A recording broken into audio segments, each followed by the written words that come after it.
Hey guys, so today I'm doing another ranking video, and this is going to be on my top 30 games that got released in 2021 that I played in my channel. So yeah, I've played like thousands of games on my YouTube channel, and this is just going to be on my personal top 30 out of the games that got an official release in 2021. And yes, this includes re-releases and remasters as well, so some of those might be on the list. But yeah, it should be pretty interesting because I remember 2021 was the middle of COVID, so most of us stayed home, and me as well. I played mostly video games that year, so it'd be pretty interesting for me to go over the all the games that I played that got released that year. So yeah, stay tuned. Alright, so just like in all my other ranking videos for these, I'd like to start off with an honorable mention. That's going to be Cruisin' Blast. Which is a new entry in the Cruisin' series. For those of you guys who grew up in the 90s, if you remember playing Cruisin' USA and Cruisin' World on N64. Cruisin' Blast is the newest entry that came out in 2021 for the Switch. And yeah, this didn't quite make my list, but almost did, because it's really fun. You know, I think all these cruising games are very fun because they're like very arcadey. Really doesn't take itself seriously. I mean, it's just nice to see a new cruising game, you know? You don't often see them.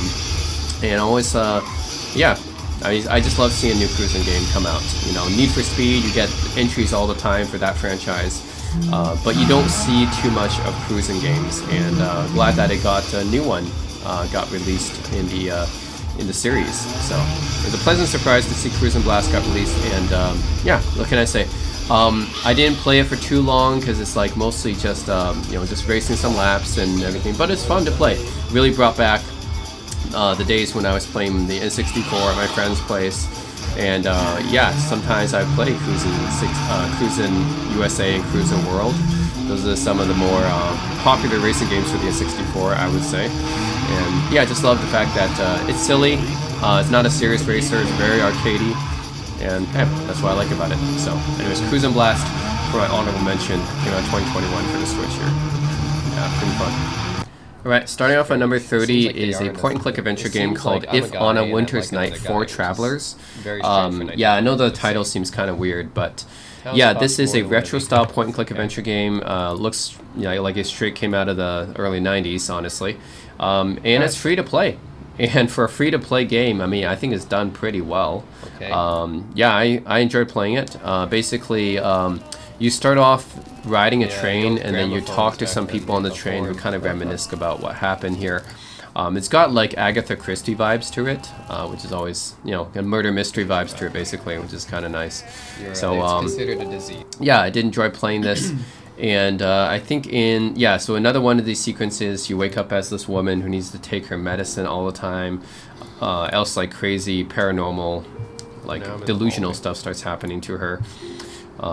So yeah, I enjoyed playing this. Honestly, did not expect too much of a free-to-play point-and-click adventure game, but was pleasantly surprised by how interesting this one was to play, going through all the different characters' stories, actually, that you talk to on the train. So, anyways, if you guys haven't played it, go check it out, because it is free to play. I mean, so yeah, If on a Winter's Night for Travelers. Yeah, definitely pleasantly surprised by how good it was for a free-to-play point-and-click adventure game that's done in a retro style. So, yeah, check it out. Right, so number 29 is Sword and Fairy 7, a Chinese action RPG. Yeah, this one, I guess it was kind of a pleasant surprise. Because I didn't know much about the Sword and Fairy series. Apparently it's pretty popular in China and Taiwan. But yeah, when I played it, I was like, yeah, these graphics are actually pretty good. Even though it's obviously fantasy, and it's still got like Chinese folklore, mythology elements to it. I mean, just look at the main guy, he's wearing the Chinese hanfu, right? But he also has a big blade on his back, so... so yeah, some combination of Chinese mythology and yeah, anyways, I do like the fact that this game is somewhat set in ancient mythical fantasy China, like a mythical Chinese fantasy area, and yeah, it's a full-on kind of open world-ish RPG. So yeah, it's pleasantly surprised by this. Didn't play any of the Sword and Fairy games before, so I had no idea what I was going to get into, but looks really nice. Graphics are pretty good. I mean, yeah. Yeah, graphics and everything were pretty good, and I like the setting and everything, and the action and combat is okay. It's your typical action RPG type combat. I mean, it's no different than, say, Final Fantasy 16 now, right? It basically is an action RPG now, so yeah, I didn't find it any different from that. So, anyways, yeah, pleasant surprise playing Sword and Fairy 7 actually was, yeah, just off of the setting and the graphics, and then having pretty okay, like, you know, decent action RPG combat. Yeah, definitely not a bad game at all. So yeah, it's made my list. Okay, Sword and Fairy 7. Alright, so 28 is Strangeland. This is a point-and-click adventure game published by Watchet Games, who publishes a lot of these modern point-and-click adventure games that are done in a retro style. So this Strangeland is a bit different, though. It's a psychological horror point-and-click. And yeah, you guys can tell the style is very unique. It's like a grotesque style almost. I get the message. Yeah, creepy, grotesque style, and you're like in this alternate dimension type of thing. It's pretty interesting. So yeah, the art style makes it stand out a bit for me. So it's like the psychological horror, and yeah, like this talking clown gate thing. Yeah, so everything's a bit creepy and weird in this one. It's just like, yeah, that's not bad actually, and I definitely was interested in this art style. And also, it's your typical point-and-click adventure type of interface here. You kind of figure out what to do, like solve some puzzles and figure out where to go. But all in all, yeah, definitely I liked playing Strangeland. I think that this was probably one of the more memorable Watchet games I played, actually. And there's quite a few: Golden Wake, Techno Babylon, Resonance. Like, these are all good games. And but yeah, Strangeland definitely stands out a bit more just because of the setting, the like, I don't know, this creepy dimensional outer dimension setting, and sure, I can go then. yeah, the psychological horror vibes that you get from this one. You are. So anyway, Strangeland here. Alright, so next up, number 27 is Hitman 3. I guess it's called Hitman World of Assassination now. But yeah, this is actually the first Hitman game I played. I didn't really play 1 and 2. Wasn't really into the Hitman games because, like, these are kind of like the stealth games, kind of like Splinter Cell or Metal Gear Solid. I'm not really too much into the stealth games, but Hitman 3 was good. I mean, first of all, the graphics are gorgeous. I remember playing this game and be like, wow, these graphics look freaking amazing. Like when I'm just walking in this this big area here, for example, like, yeah, the sunlight here is shining, like, wow, and the reflections on the floor and everything, just gorgeous looking game. So yeah, Hitman 3 kind of wowed me first with the graphics, but then of course you play as a professional assassin, right? A hitman. So you got to be stealthy and really carry out your assignments and your missions as well. So the gameplay is definitely not what I'm used to, but still it's nice and refreshing, right?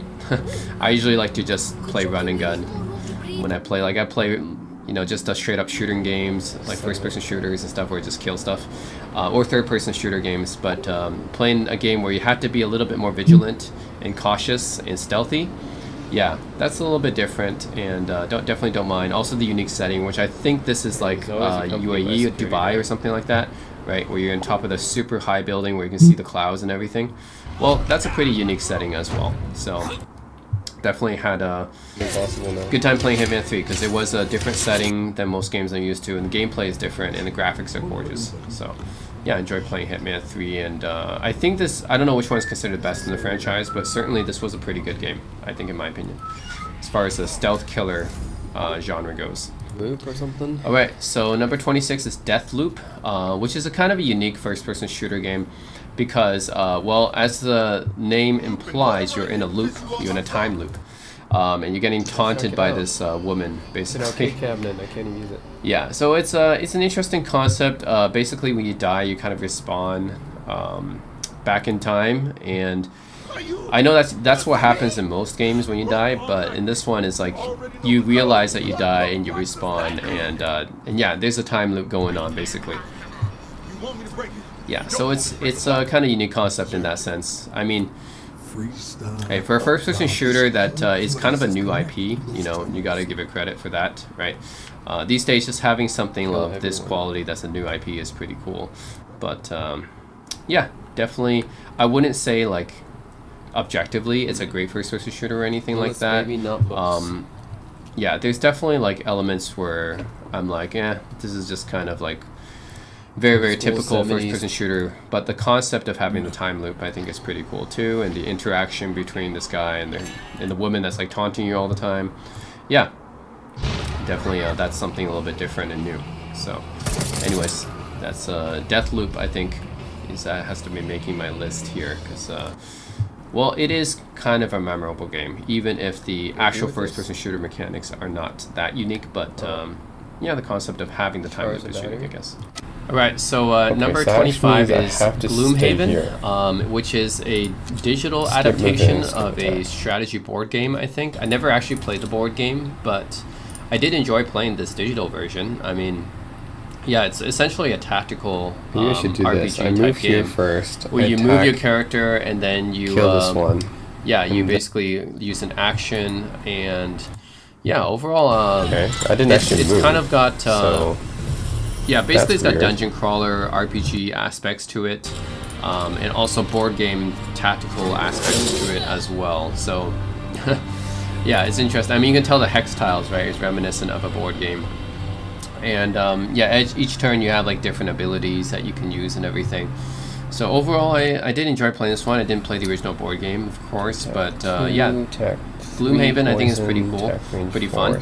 I imagine playing this with friends to be even more fun, actually.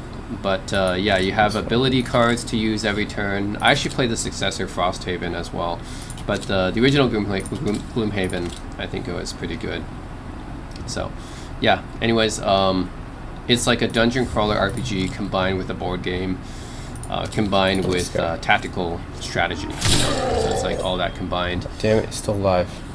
Each turn you move a certain number of tiles, and then you use some cards which has some abilities, and yeah, overall I like tactical games, you know. So this was really right up my alley. So Gloomhaven here on this list. Alright, so number 24 I have Shin Megami Tensei 5, which is the latest version of Shin Megami Tensei still, I think. So this is the game that essentially so Persona actually was a spin-off of Shin Megami Tensei. Now Persona is even more famous than Shin Megami Tensei, which is kind of funny. But yeah, Shin Megami Tensei was the original series before it spun off into like Persona sub-series. But if you go back to Shin Megami Tensei, I would say compared with Persona, it doesn't focus on the social aspects as much, more on just the pure RPG aspects of it.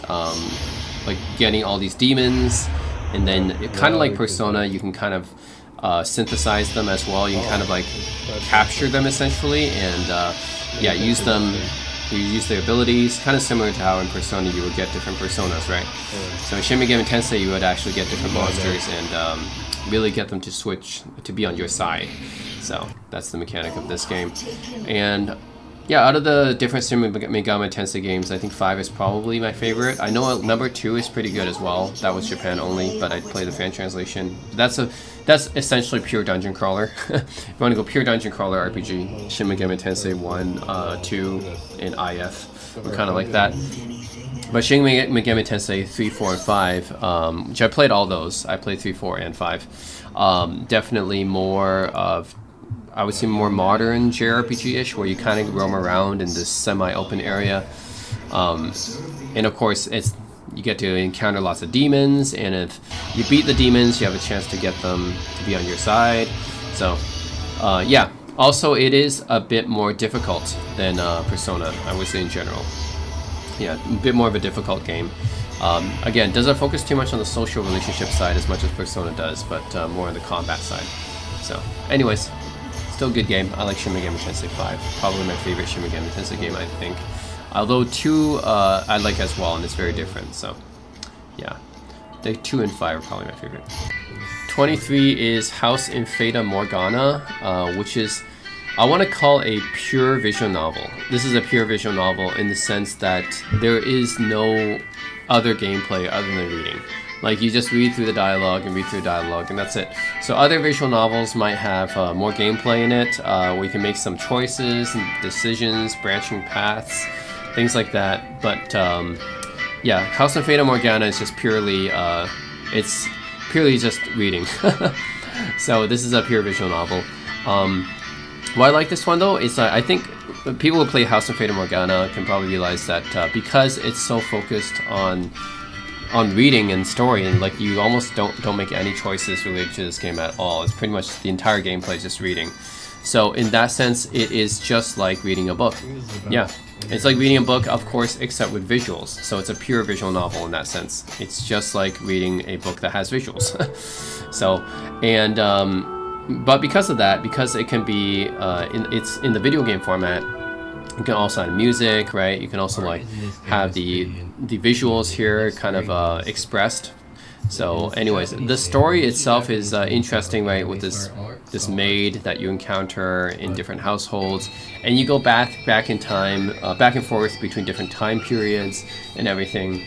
And all in all, I think it's a pretty intriguing read, right? And I say reading because it really is just about reading. But yeah, I'd say if you're into into I would say horror fantasy novels, then you might like House of Fata Morgana. And also the visuals are quite distinct in this game as well, because yeah, they're just kind of drawn in this kind of almost like painted style, I want to say. Yeah, so it's got this like painted style to it, which is very interesting. So the art is kind of unique, and I do like the art in this game. Creepy and also unique. So anyways, if you guys are looking for a pretty good story, I would say, an intriguing story, and you guys just like to read, then check out House of Fata Morgana. Yeah, definitely as a pure vision novel, I think it stands out. Okay, 22, I have The Captain, which is a point-and-click adventure game, and it's a sci-fi setting this time.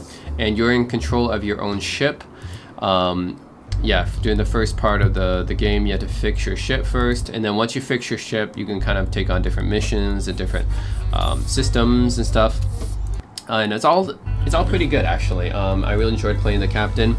Enjoyed seeing like what kind of planets I can go to, what kind of missions I can see there, find there, and yeah. All in all, I know this game didn't quite make my top 50 point-and-click adventures list, but it came pretty close. I mean, there's just so many great point-and-click adventure games, right? I only could make 50, so I couldn't fit this game on there. But yeah, out of the recent point-and-click adventure games, I think The Captain is a pretty good one, and I highly recommend it to people who like retro-style point-and-clicks. But this one is more sci-fi, and also you can go to different planets and explore and everything. Like in this planet, for example, I find this this person kind of frozen in this freezer. I had to find a way to get them out. So each of these planets have their own kind of little missions to them. So yeah, it was a fun experience playing The Captain. So I recommend it. Anyone into sci-fi point and clicks, definitely check it out. Okay, so number 21 is Eastward, and I think I've talked about this game a few times before. Is one of my favorite non-Japanese RPGs, and also it's just, yeah, because it's so charming, and I love the art style of this game. Yeah, very charming art style, very colorful as well. You play kind of this heartwarming story between dad and his daughter. You're in this mining town. Alright, yeah, and I think I like this game so much I actually bought it on Switch and PC. So yeah, the RPG mechanics are turn-based and everything is, yeah, it's done in a retro style, right? But it's not too punishing either. It's like not really a difficult game, I would say, but you play it more for the story and the charm. Yeah, and also for the little mini game that's inside of this game. So inside this game is a mini game here that's kind of like a Dragon Quest type game, where it's like Game Boy Dragon Quest. Yeah. So very reminiscent of an old school Dragon Quest game, and using Game Boy colors on top of that or something. I think this is supposed to be a Famicom. This is supposed to be a Famicom card, basically. So the Japanese Nintendo, the Famicom, uses these cards. I think that's supposed to be reminiscent of that. But the colors in this game kind of remind me more of Game Boy. Yeah. But anyways, it's cool to have this game inside of a game. It's like an RPG inside of an RPG. So anyways, enjoy the heartwarming story, the graphics, gameplay, everything. So definitely check it out, Eastward. I think this game was overlooked, and it's unfortunate because it's one of my favorite RPGs of of the era actually. So out of the last few years, I think, or out of the last 5 years, one of my favorite non-Japanese RPGs, and one of my favorite indie RPGs as well. Okay, so number 20 is Corpse Party Remastered. So this is remaster of Corpse Party, which originally I think was a 3DS game. I had it for 3DS. But anyways, it's a horror adventure game, and I know it looks really cutesy because the characters are all in this like cutesy chibi style. But that also makes it kind of fun to play as well, right? You play as one of these high school students and high school girls, done in a chibi style, so it looks kind of cutesy. But it is, at its core, a horror game, right? So you're wandering around this haunted school and everything, trying to find your other classmates and trying to figure a way out and everything. Yeah, overall, it's charming, you know, the way it's done. The graphics and everything are done in this charming, cutesy style, but at the same time, there is kind of some horror going on. And this game did make my list of top 50 horror games I played, so it does get some pretty scary sometimes. Right, we see some ghosts and stuff coming after you. I mean, just because it looks cutesy doesn't mean it can't be scary, right? So, anyways, if you guys are interested in this cutesy kind of game, but also horror games, then definitely check it out. Because, yeah, of course you gotta have the anime style characters and everything. I remember, yeah, like this area, for example, right? This little shadow following me, which was actually pretty scary because, you know, I had to run away from this thing. Yes, ruin the hair. Let's do that. Yeah, I had to run away from this thing. The flame wasn't strong enough. And at this time, it does kind of freak you out, right? So, anyways, it's cutesy but also kind of scary at the same time, which is interesting. Oh, I think I got caught here. Oh. Okay, so going on the theme of cutesy horror games, let's talk about Doki Doki Literature Club Plus, which was released that year as well, number 19. So this is originally a visual novel that was released for free, but the Plus version includes some extra content and is paid.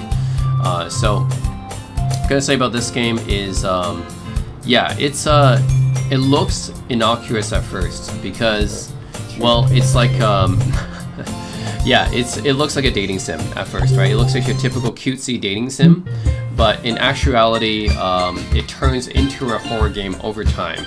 So that's what's interesting about it, is at first it seems like a dating simulator, but then you play more of it and you see more and more creepy, crazy stuff start happening. So that makes this game kind of unique. Kind of reminds me of World End Syndrome, actually, which I think came out the year before. No, the 2019 or something like that. But yeah, Doki Doki Literature Club Plus. Seems like an innocuous visual novel dating sim experience, but then you'll find later on it's, yeah, it turns into a horror game, which is kind of an interesting twist, right? So at the beginning of this first playthrough, right, I think this girl is the one I got close to, and then this girl is like the main character that was the girl next door. But then you find these weird notes, and then you go back into the house and you see this girl hanging, right? So yeah, and that's where it kind of turns creepy, right? And then the game restarts over again, except different files are rewritten and stuff. You see like the title screen's kind of messed up. You have to go into the files and check things out to see how like the files basically changed on your computer, quote unquote fake computer in the game. So I think it's the concept is pretty unique, right? It's like you're playing like a typical dating simulator visual novel, and then it turns into a horror game. So, well, anyways, Doki Doki Literature Club Plus. Yeah. Okay, so number 18 is Elisa Developer's Cut. And this game is done in the style of a PS1 horror game.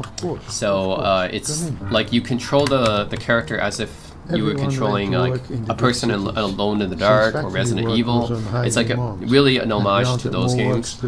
Yeah, like the tank controls that you control the character with, and also the graphical style, very reminiscent of an early like PS1 horror game like that era, or an early PC DOS game like this, like Alone in the Dark as well. So first, the graphical style kind of caught me because yeah, that's like, oh, it's a throwback to a PS1 horror RPG. And then or a PS1 horror game, I should say. And then when the monsters come out, like these freaking baby crawlies and stuff, it actually becomes pretty scary. Actually, you wake up dressed in these Alice in Wonderland type clothes, and then yeah, the whole place becomes kind of freaky.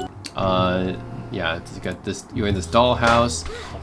There's kind of these creepy creatures are after you. On top of that, the controls are not that easy. But that's also an homage to the fact that Alone in the Dark controls are not that great either. So, yeah, I think they even try to copy the terrible controls from Alone in the Dark as well as the movement. So, yeah. Anyways, I do think this game, yeah, it looks like it came out in the. It looks like, it feels like it's an early PS1 horror game, honestly. So, and for that, I think it did really well. I mean, really gave me, and it gave me a sense of horror and dread as well, because I actually was genuinely scared because these crazy monsters were coming, the Japanese type monsters were coming at me, and I had to like manually control my arm to aim down and stuff. Like the controls are not good, but also that adds to the horror aspect of it. The fact that the controls suck. That's actually why Alone in the Dark was so scary for me, is because the controls sucked so much that it was hard to actually hit the monsters. Here it's the same thing. So they got that vibe down as well. Okay, so 17 is Resident Evil Village, which is a great Resident Evil game. I enjoyed playing this one. Now, I know my favorite Resident Evil game is still probably 7 Biohazard, but Village is pretty good as well.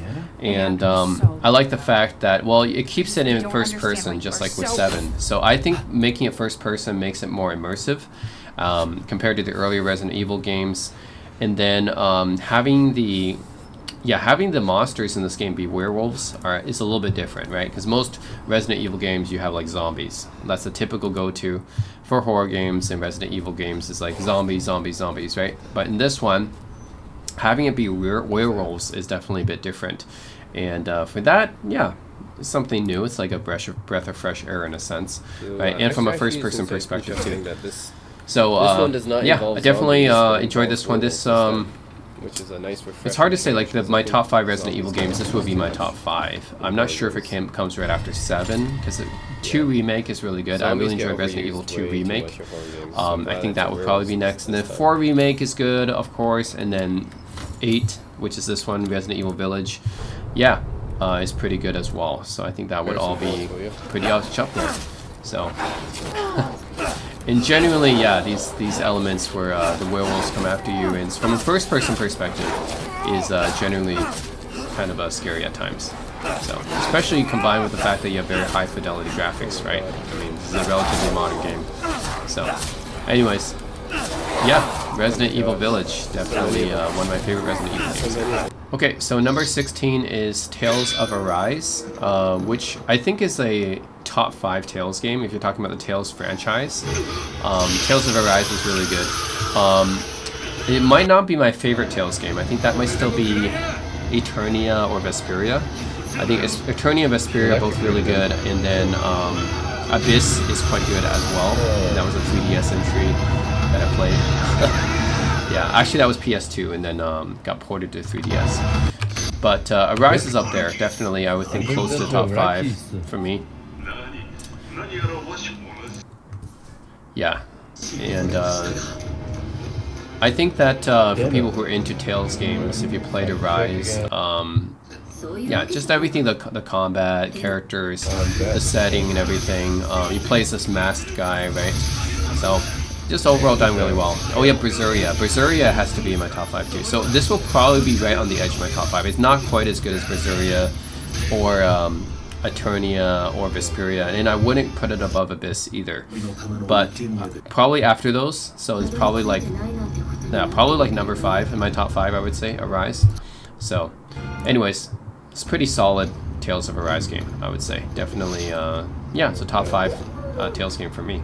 So, and so I think, is this still the latest Tales games? I'm not sure if there's any newer ones after this. Still, well, I'm new Grace's F remastered, but that's a remaster. So yeah, I would say, yeah, Grace's F is actually an interesting one. I would say this game is pretty close with Grace's F. I think Grace's F and Arise, yeah, both of these are kind of like similar level. Like pretty much on the edge of my top 5 there. But anyways, pretty good Tales game.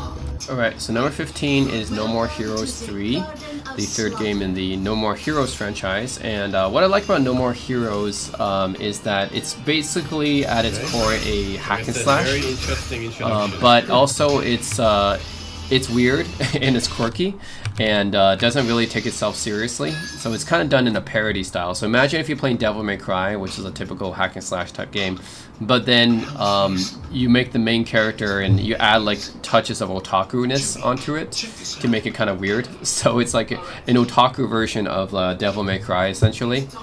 So you have all sorts of like weird stuff, weird enemies, and yeah, you play as Travis Touchdown.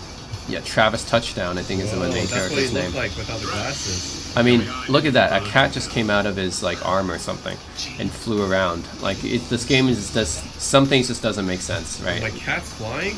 Yeah, it was his cat just flew around, came out of his arm, and you kill people with essentially a lightsaber. Yeah, so I like the fact that it's a fun hack and slash, and also it doesn't take itself seriously, and you fight really outrageous looking enemies. So yeah, originally he was trying to be the top bounty hunter, you know. So in the first 2 games, it was actually in the first game you can actually drive around, which is pretty cool. And there's a few mini games, right, you can do even in this one as well. But this one really takes it over the top even more, I would say. So yeah, like oh my god, look, you're in space. You're in space and playing as a freaking Gundam character. Yeah, you're in space playing as a Gundam character right here. Like that's how crazy it can get. Yeah, this is the main baddie of the game. This guy came back to Earth and trying to destroy it. Yeah, the crazy enemy designs for this game, man. But I have to also mention the amazing anime introduction here, which is like, yeah, like once you start this game, you have this really nice anime introduction. So I have to point that out. I really did enjoy it. Also, at the beginning of the game, they actually have you start off playing this mini game, which is not related to this, like, not related to this game, but like it's like a different game. Like you're playing like this retro style arcade-like game at the beginning, and then you go into this nice little anime sequence here. Yeah. Movie? Like an anime movie now? Well, it almost feels like an Iron Giant type moment. When you're biking as a kid. Actually, in E.T., it's trying to be a parody of E.T. in that sense as well. But anyways, yeah, No More Heroes 3 I think is a great game for me. It's just, it's quirky. It's weird and it's quirky, and that's, yeah, really why I like it. Alright, so number 14 is Super Robot Wars 30. I think this might still be the latest entry in the Super Robot Wars franchise. But essentially, Super Robot Wars, think of Super Robot Wars as Fire Emblem combined with Gundams. Or rather, I should say SD Gundams, because these are the super deformed chibi robots, right? So, yeah, that's basically what it is. It's a tactical RPG. You have space battles, you move them in a grid, and you take turns, and yeah, you start battles. Once you start a battle, you get some nice attack animation as well. Like this. Yeah. And then use your little Gundam mech robot.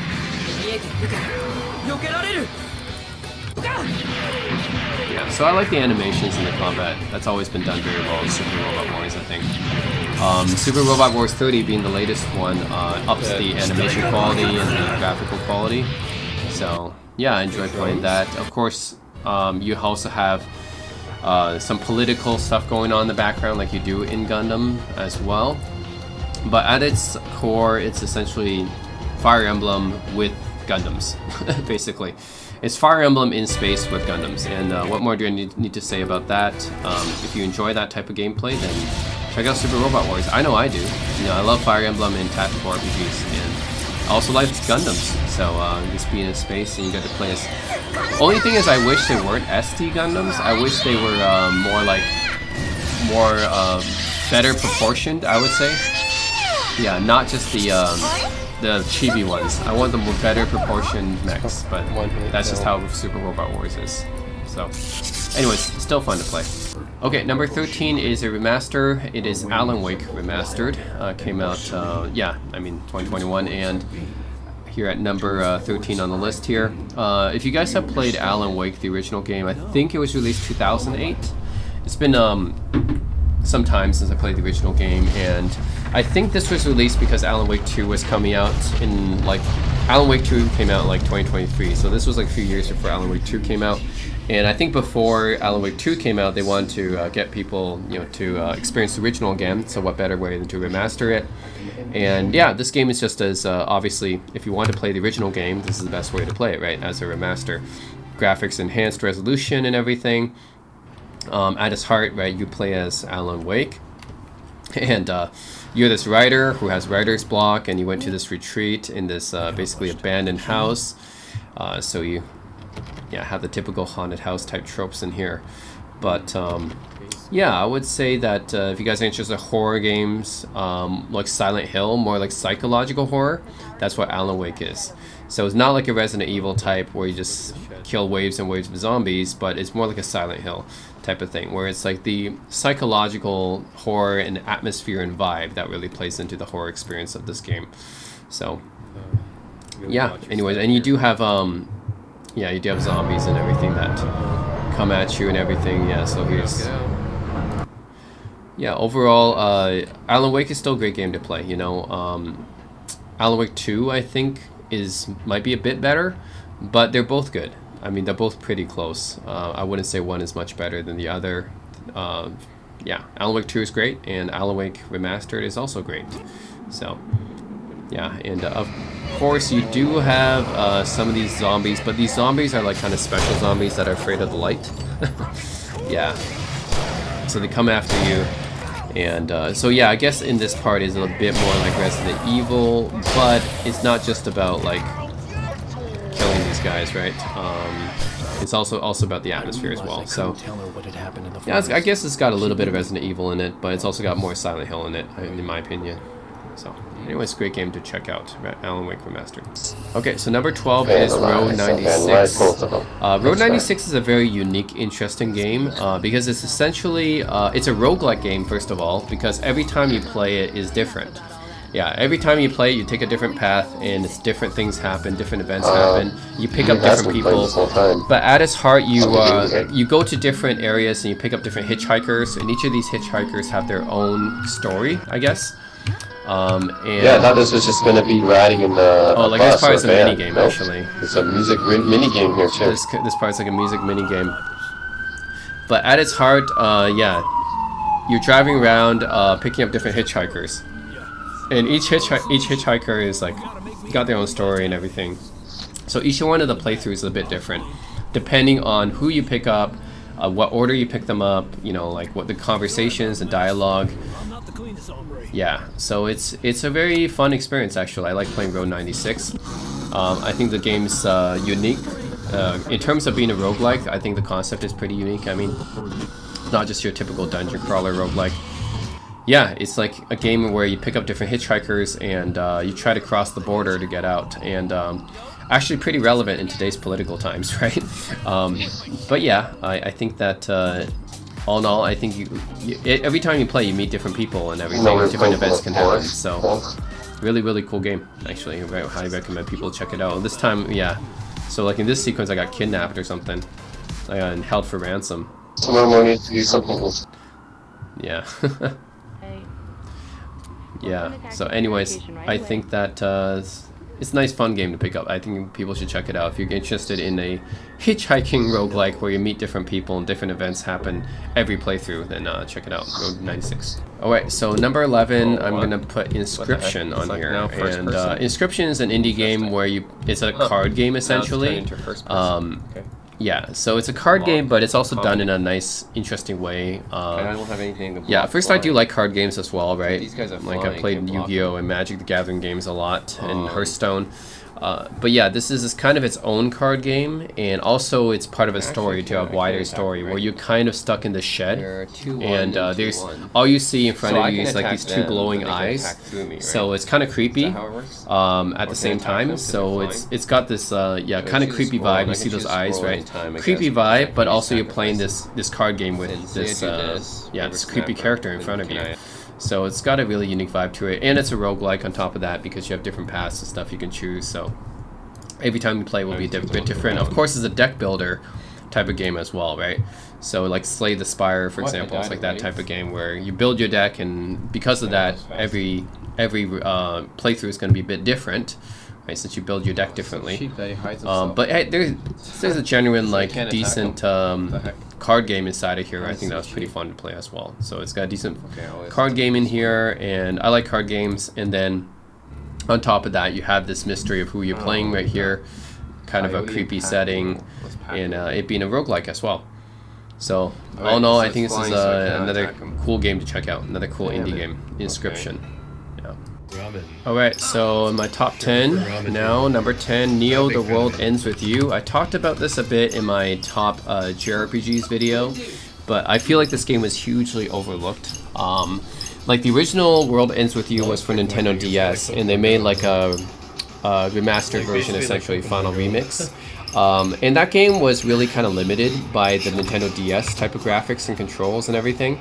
But with Neo The World Ends With You, because they did this for Switch, yeah, this game really, like, it's much better than the original World Ends With You, I would say. It's just a totally different playing game. Even though the concept and some of the stuff is still the same, because, you know, it's an urban atmosphere in Tokyo and Shibuya, and you have the music vibe as well. Yeah, it's really incorporates urban beats, basically. Like when you do combat, you actually it's like almost you have a rhythm game type of aspect to it as well. But it's also fully 3D. You can walk around in this recreation of, well, cartoonish recreation of Shibuya. Talk to people, and when you talk, it's like you can kind of read people's minds like in the original, but it's also kind of like manga style as well when you talk to people. So that's done really cool. I think the presentation visually is really nicely done. And yeah, you fight these monsters and everything that appear in the city. Yeah, like that. Kind of a little manga dialogue there. And yeah, when you do combat, I think the combat is pretty unique for this game because yeah, it incorporates like being able to like so it incorporates the beat basically, because The World Ends With You is, yeah, it's, well, first, yeah, you can read people's thoughts and everything, but I'll show you guys what I mean. Yeah, it's basically about timing the attacks. You time attacks to like a rhythm and a beat, which really is in line with how The World Ends With You was like. It's kind of this urban environment that also focuses a lot on music as well. So I think Neo The World Ends With You is just totally an upgrade over the original in every way, and highly recommend more people check it out because I think it really got overlooked and is pretty underrated in my opinion. Yeah, it was one of my favorite JRPGs in recent times. Alright, so number 9 is Age of Empires 4, the latest entry in the Age of Empires franchise, and I was, you know, pleasantly surprised when this came out because it was been so long since Age of Empires 3, you know. As an RTS franchise, Age of Empires by Microsoft was one of the most, like one of the most well-known RTS franchises. Because I remember just, yeah, all the Windows PCs back in the day, like, oh, like Microsoft, right? They have like all these, Microsoft Game Studios had all these franchises. Age of Empires was one of the most popular, actually. So it's been a long time since Age of Empires 3 came out, because RTS genre kind of died off in the 2010s. But I'm so happy that now we have Age of Empires 4 that came out, and really it's like a continuation of the first 3, you know. It doesn't change anything radically. Yeah, it doesn't do anything too different. You can choose from like multiple civilizations and cultures. You can still build wonders. You still have like the same resources: wood, food, gold, and rock. Right? You still have that.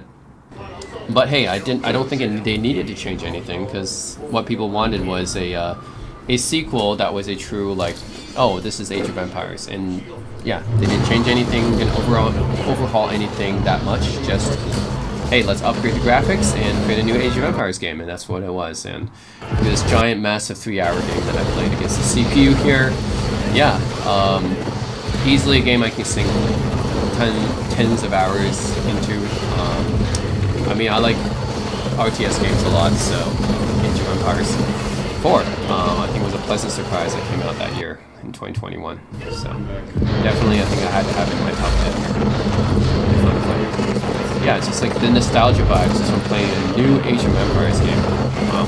Okay, number 8 is Ghost of Tsushima. This game, like, I think I was kind of surprised that this was developed by a Western studio, because like the recreation of Japan is so good in this game. Like, yeah, when people play Ghost of Tsushima, they're like, wow, like this is like gorgeous looking game. First of all, and you play as, of course, a samurai. Combat mechanics are pretty good. I mean, it's not like FromSoft level or anything, but yeah, still like, if you play this on, like, I would say the harder difficulties, it can actually be pretty challenging, right? And this kind of semi-open world Japan, it's ancient Japan, right? When the Mongols tried to invade Japan, so it takes place during that era, and yeah, so this is one of the Mongolian guys here that try to invade Japan. Yeah, but I think everything is it's done pretty well in this game. I mean, the graphics is done really well. Really beautiful looking game, especially I was playing on PS5 here. Yeah. Yeah, these sequences, like the kid fighting against his father here with this beautiful background, right, with the leaves blowing and everything, it's gorgeous looking. Yeah, Ghost of Tsushima is one of the best looking games of the year, right? Of the time. I think it still is. I mean, Ghost of Yotei is coming out later this year, right? And that would be even better looking. But yeah, just like, man, gorgeous looking game, beautiful recreation of Japan, of ancient Japan. Combat and everything is done pretty well, I would say. And overall, just a great game. I think it deserves the praise that it gets. So I had to be in my top 10 for this year. Ghost of Tsushima was great. So, yep. We'll definitely. I might pick up Ghost of Yotei too. Who knows? But I did enjoy playing Ghost of Tsushima. Maniac. Okay, so number 7 is Imposter Factory, a game I talked about in my top 30 indie games video. This game is essentially a visual novel. There's not too much gameplay with it. You do like control your character and you walk around, obviously. It's done using RPG Maker, but it's not really an RPG. It's essentially a visual novel because all you do is you talk to people in the right order, and then you you just move on to the next scene, and you move on to the next scene. So it's an interactive story, which is what a visual novel is, but just it's done using RPG Maker. But what I love about this game is how emotional this game was and how much it impacted me emotionally. Like, I would say that not too many games impacted me emotionally like this one did. This one's the third part of a series, by the way. The first one is, I think, To the Moon. Second one, Finding Paradise. Both of those are also emotional stories too. But Imposter Factory really got me. I mean, you play as this guy who basically had his memory wiped What did she do? by this girl. So it is her. And then, yeah, eventually you find out the past. You find out this girl's past, and you find out that you two were actually originally lovers, and you go through the entire arc of their relationship and all the ups and downs of their relationship.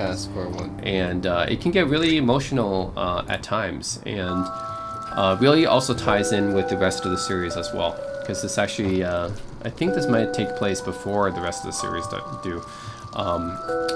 So yeah, I highly recommend this game for anyone who's interested in a nice, emotional, impactful story, because essentially this is a visual novel. It's just using RPG Maker to tell it.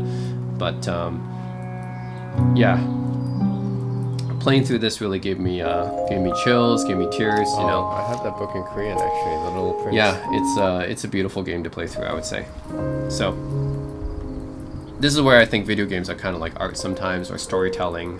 This game's pure storytelling, but it's done in such a beautiful way. So I had to put it on this list. Okay, number 6, Final Fantasy IV Pixel Remaster. I know this is kind of cheating because it's a remaster of an old Super Nintendo game, but hey, I did this for my top games of 2022 as well. I put Final Fantasy VI Remaster really high up. But yeah, I mean, technically it did come out in 2021, right? It's a remaster, and remasters do count. So Final Fantasy IV, one of the best Final Fantasy games, really groundbreaking when it came out, I would say. Probably my top 5 Final Fantasy games. I mean, if you look in top 5, like, ranking Final Fantasy games, it would be, for me, Final Fantasy VI, Final Fantasy IX, Final Fantasy IV would be up there, right? This one. And Final Fantasy X, popular. Final Fantasy VII, obviously. Probably that would be my top 5. Yeah. But yeah, Final Fantasy IV definitely would be my top 5 Final Fantasy games. Not quite as It's definitely not 6 in terms of the scope. I would say the story and scope was better in 6, but the gameplay was already kind of set by 4. You know, by the time you play Final Fantasy 4, you already kind of know that Square really kind of got it with this franchise, and yeah, just compared to the first 3 Final Fantasy games, I think you would see a big leap from the first 3 to 4, because the first 3 Final Fantasy games are like, let's say not quite as polished and not quite as complete as a game like 4 is, I would say. So 4 is the one that really is like, people are like, wow, this is like what, you know, a JRPG is really what a classic JRPG should be like. You know, it's a classic JRPG experience, and one that people will probably associate with most retro JRPGs as Final Fantasy IV experience. So yeah, and well, of course, without Final Fantasy IV, there wouldn't be 5 or 6. So it really set the foundation for that. So it's a very important game in history, in RPG history, and yeah, it's still a great Final Fantasy IV game to play. Still a great Final Fantasy game to play through, and it's a top 5 Final Fantasy game in my opinion. Final Fantasy IV. So the Pixel Remaster is probably the best way to check it out now. I know that it seems some of the fonts in the dialogue boxes seem a little bit too clean to me, but otherwise I like the Pixel Remasters. Just the dialogue in the boxes, yeah, a little bit like kind of like mobile, but it's okay. At least the sprites are done well. Alright, so number 5 is Monster Hunter Rise, and I know that some people have mixed feelings about this one. You know, some Monster Hunter fans don't like it, but I do. I mean, I like the traditional Japanese fantasy setting, actually. It's really nice. I actually prefer this to World in some ways, and I know that a lot of people like World better, but I don't know, I prefer Rise to World in some ways, and I know the Japanese fantasy setting is really part of the reason. Honestly, I really do like that. But also I can say that I'm not like a huge Monster Hunter player. I have a time limit for this. Anyways, I just Fairly appreciate, long, 15 minutes, isn't it? yeah, in the game, obviously, it's still Monster Hunter, right? You get ready for your quest and your mission, and you get all your equipment and stuff ready before you go on your quest to, yeah, find the monster and hunt it. So, it's really what the game is about. Yeah, to me, I think World and Rise, even maybe Wilds as well, I haven't played Wilds too much, but I think they're all like pretty good. Just depends like on maybe smaller differences, but for me, yeah, I think the traditional Japanese setting kind of pushed this one as one of my favorites to me. Combat, of course, since this is a Capcom franchise, combat's pretty good. I mean, I would say that if you think about games like Dragon's Dogma, Capcom's like Dragon Dogma and Monster Hunter kind of have very similar combat, which is to say it's not bad, you know. It's not really FromSoft, but kind of, if you guys know how to play like FromSoft games well, then you'll do well in Monster Hunter and Dragon's Dogma as well. Right? It's like the combat's still pretty good, you know. It's still gonna punish you if you're not good at it. So I think it's just a good balance of difficulty. I would say challenging enough, but if you master it, then you'll be good at it, you know. So, anyways, I like that. So yeah, Monster Hunter Rise, for me, probably one of my favorite Monster Hunter games. Not still my favorite, actually. I do like the setting, and yeah, the gameplay is classic Monster Hunter to me. Anyways, I don't see anything too different about it. Get your character ready, get your equipment ready, and hunt the monster, you know. And graphics were really, really good at the time. Keep in mind, this came out in 2021 for the Nintendo Switch. Probably the best looking game for the Nintendo Switch when it came out. I remember when I put this on the Switch, I was like, wow, Nintendo Switch actually has a good looking game, you know. Even though it's been limited by the hardware, it was a great looking game for the Switch, you know, one of the best looking games for it, so can't complain there. Okay, so number 4, Mass Effect 2 Remastered. Yeah, this is another remaster of a all-time Western sci-fi RPG. I know Mass Effect 2 is generally considered the best of the Mass Effect series, and yeah, the remastered is probably the best way to play, because Mass Effect the Legendary Edition, right, came out, and I know out of the 3, yeah, like Mass Effect 3 is good as well, especially with the fixed ending, but Mass Effect 2, you know, it's an all-time classic, right? One of BioWare's greatest. So, if you guys haven't played Mass Effect 2, then definitely recommend it, right? It really is an all-time classic sci-fi RPG, one of BioWare's greatest, and highly acclaimed. And yes, it is kind of cheating to have this as a, you know, so high up on the list for a remaster, but for me, I treat remaster as, you know, the same as any other release. So, and it's really based on order how much I enjoyed it. So, of course, I enjoy playing Mass Effect, and I'm playing Female Shepard here. Yeah.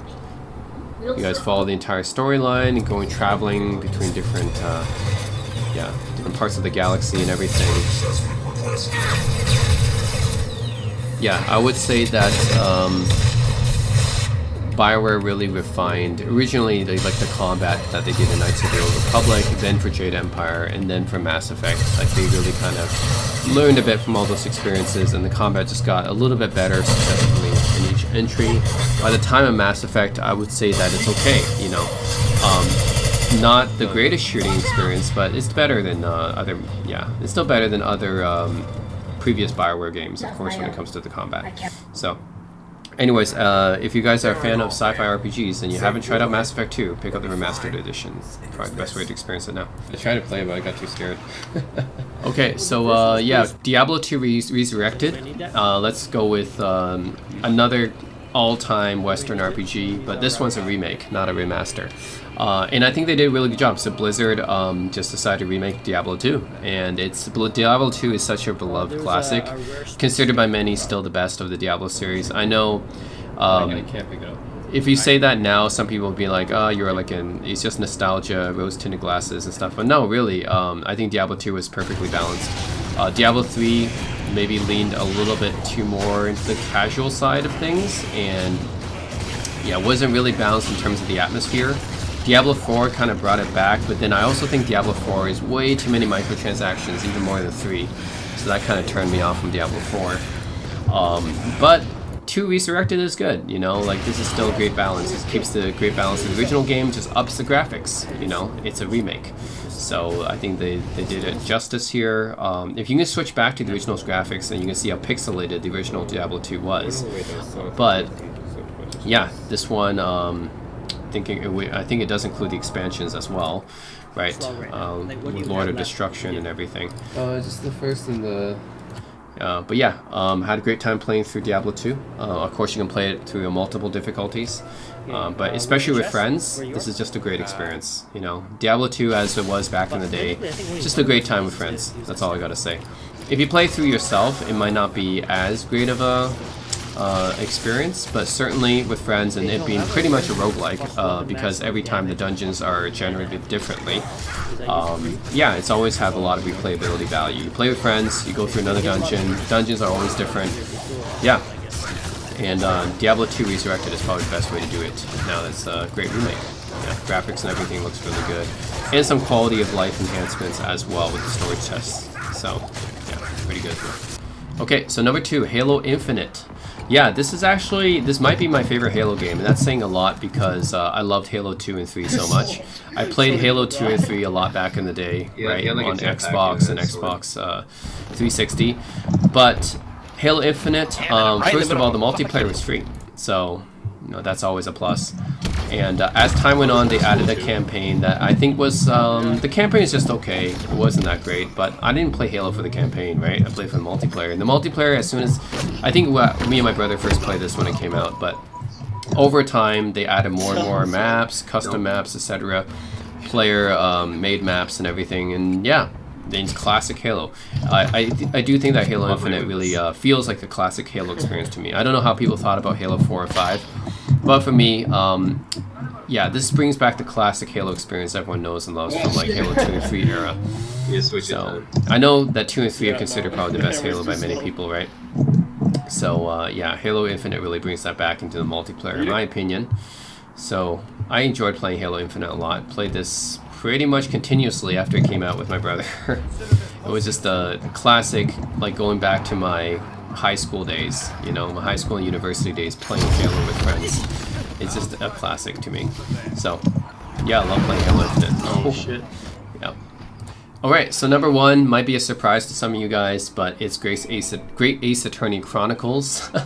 Yeah, what an interesting pick for a number 1, right? But no, I really did enjoy playing this game. This is my list, right? I'm just going based off of how much I enjoyed playing it, the hours I spent into it. I mean, all the games here in the top 3 especially, Diablo 2, Halo Infinite, and Ace Attorney Chronicles. Like, man, I put hours and hours of playtime into these games. But Great Ace Attorney Chronicles, first of all, I wasn't really a Phoenix Wright fan, so I wasn't too much into that. But Great Ace Attorney Chronicles is a bit different because it takes place in the Victorian era England and also Meiji era Japan, and you're not playing in the modern day. But that also makes it really interesting because you see a lot of all the technology, the new technology coming out at that time, how it influenced people, and you use that actually a lot in these cases. So of course, Ace Attorney is a game where you you try to find you try to prove a defendant guilty or innocent, but you have to use a lot of evidence and reasoning, right? And this being this era, right, the Victorian England, this being essentially 1900s era, early 1900s era, I think. I mean, you even have Soseki Natsume in this game as well, a historical Japanese author. It's all the historical references, the historic technology that you encounter in this game. It just really makes it intriguing to play through this game. And you even have Sherlock Holmes as well, which is actually Herlock Sholmes in the game. So really enjoyed playing through this. A lot of humor in this game as well. Yeah, a lot of humor, and all the cases and stuff. I have to say that the cases really really intrigued me, like all the twists and stuff that you encounter. Yeah, so it's really the combination of everything in this game. It's the humor in this game, which is really great. The historical era the game takes place in, I really like as well. The intriguing mysteries and twists that this game has. The logical deduction that you have to do in this game. And also, the translations are done really well as well. Like the amount of translation work that's gone to this game, because originally it was Japan only. It was a Japan only game for the 3DS. This is a re-release and translated into English for the Switch. So yeah, like the fact that they had to go through all these lengths to translate the game using they were using like different dialogue in Japanese, but for the era, right, they were kind of using like old terms, I guess, to try to convey like the nuances of that era and the way that the speech was done in that era, and the translators had to convert that in a way that makes sense in English and also sounds old but at the same time also understandable at the same time. So props to translators for getting this game done really well. I love the translation. The translation work was done really well for this game. I must have been a lot of work for them. So anyways, for all those reasons, Great Ace Attorney Chronicles, one of my favorite games ever actually. Just done really, really well. Just like everything about this game. Played this for hours and hours, I think, in the summer of 2022. Yeah. So anyways, that's it, guys. That's my list for top 30 games for the year 2021. All the games that were released in the year 2021. Let me know what you guys think in the comment section below. And as always, thanks for watching.